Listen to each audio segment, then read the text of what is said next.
Welcome to Schooling Under Stories. Yeah, my name is Fumi Modukwe.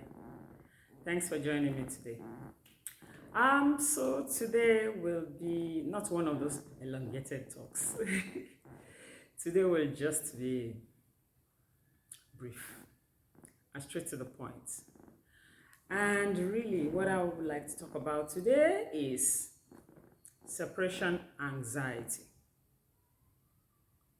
I'm sure you know what that is and how it affects the parents, especially the moms. Especially the moms. Ask me and I know. Especially the moms. Separation anxiety affects the parents and the children that are going far away to study abroad. And how should we handle this? So separation anxiety comes on for some people, for a lot of people, even months ahead of the child leaving. Months ahead of the child leaving home. In fact, from the application stage, they start fretting, oh my gosh, so this child is leaving home. Will he be all right? Will he be fine? Will she be okay? Will she be able to cope with the climate, the weather, the this, the that? Separation anxiety. So you get anxious. You're thinking ahead. You know, most of the time we tend not to preempt the positive things. And that's why when the anxiety sets in, we tend not to preempt the positive things, you know. But we have to learn to be positive minded when the child is, you know, leaving home. Of course, your child is not going to stay with you forever. It's going to leave at some point, okay? And also, when we're talking about anxiety, just like I said, for the parents and for the child. So now, if the parents also have to understand that they have to handle their own anxiety very well. Most of the time, the men, the fathers are good at, they shield everything. And I remember vividly, oh my goodness, the first day when my first son was leaving home to go study in Canada, I can remember vividly. My husband cried. He cried. He was holding it in and holding it in and holding it in until when he was rolling his suitcase out of the living room. He now called us and we're now supposed to pray. My husband broke down like a baby, as in literally a baby. He was weeping. And me, I was so dry-eyed. I felt like a wicked mother. I was so dry-eyed that I had to go console him. But the truth is, I know one, I'm going to miss my son. You're going to miss your child that's leaving home. But the truth is, you have to be positive-minded. You have to be positive-minded. So usually I shed my own tears, maybe at the airport or when I return home and you realize that the whole place is empty. So separation anxiety is real and we have to learn to curb it, to manage it. It's not that we wouldn't be anxious or our children wouldn't be anxious. And it also plays out differently for different kids. So for some of them, they don't want to, for some of them or few of them, they don't even want you doing all the hugging, too much hugging, you know, when they're going into the aircraft or when you're saying your byes.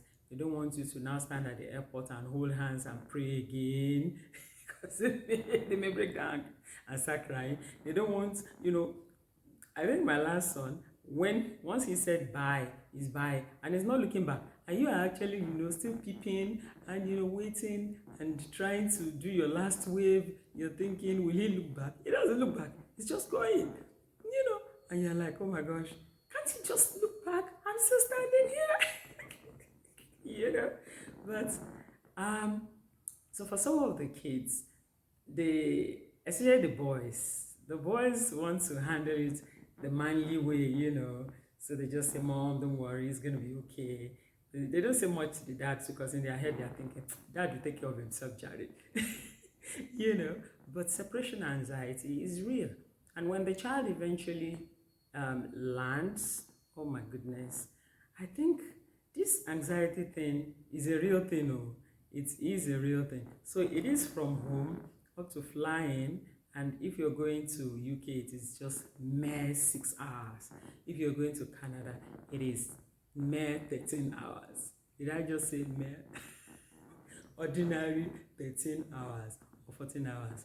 If you are connecting from with about one country at least, it might take longer. You know, if your layover at the airport is extended, it might take longer. So anxiety, when these kids are going abroad, you have to manage it well. Oh, manage it well because the child is at the airport, you're there, you're texting. Sometimes they don't text because they're hurriedly trying to clear their bag into the connecting flight, or they're hurriedly trying to do all the normal documentation, and all of that, and immigration calls before the connecting flight, and you're thinking to yourself, you ought to have landed in Heathrow now. You ought to have landed in Heathrow now. What is happening? What is happening? I hope it's not that this child did not charge his phone. That is what I always say. He didn't charge his phone. No, calm down. Calm down. You have to learn to calm down. Calm down and have faith that everything is going to be all right. And when the child even lands eventually in school, for some of them, they just want to shut you out because really you're fretting all the way, asking all the questions. So did you remember to pack this? Did you take this? Did you find this? Did you not forget this? I hope not. And if you mistakenly forgot anything, you start screaming again. You are screaming across thousands of miles. Can you imagine? So it is best that we learn to manage our anxiety so that it doesn't have the spillover effect on the kid, on the child, on the younger. They are younger. They should feel that they should see you in control, keeping faith, being hopeful, being positive. Don't fret over everything. Don't fret over any little things. And even when they travel, sometimes they too make mistakes. There are situations of missed flights. Can you imagine missed flights? First time traveler, missed flights? Oh my goodness. Have you imagined your child traveling during ash cloud? Traveling to school during the ash cloud. Do you remember the ash cloud? When thousands and millions of people were trapped in the airport and no aircraft was flying. It was commotion. It was global commotion, especially on those routes, the Europe routes, the UK, US routes. It was awful. Ash cloud, I remember. But that is what I'm trying to say. So I'm just talking about managing your emotions so that you don't get too anxious when your child is leaving home to go study abroad, or when they are returning back home for holidays, or while they are there in school.